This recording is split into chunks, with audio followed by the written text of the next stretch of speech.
चंद्रशेखर बावनकुळे नागपूरचे पालकमंत्री होणार, केंद्रीय मंत्री नितीन गडकरींचं वक्तव्य. नाराजीच्या चर्चा राजन साळवींनी फेटाळल्या, भाजपमध्ये जाणार नसल्याचंही स्पष्टीकरण.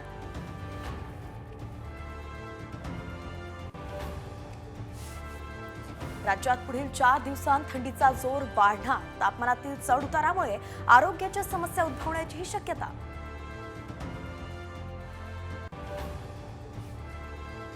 नवीन वर्षात शिर्डी संस्थानचा मोठा निर्णय, सर्वसामान्य भाविकांना थेट आरतीचा मान, साई दरबारीही पंढरीचा पॅटर्न.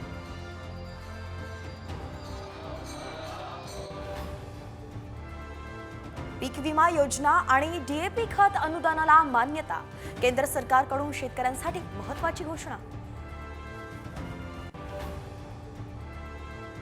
एसटीच्या उत्पन्न वाढीसाठी चालक वाहकांना मिळणार प्रोत्साहन भत्ता, एसटी महामंडळाचा महत्त्वाचा उपक्रम.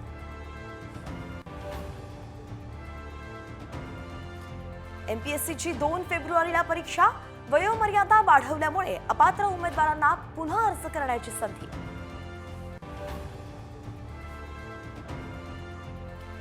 कल्याण डोंबिवली शहरांचा पाणी पुरवठा दुरुस्तीच्या कामासाठी आज 18 तास बंद, पाणी जपून वापरण्याचं महापालिकेचं आवाहन.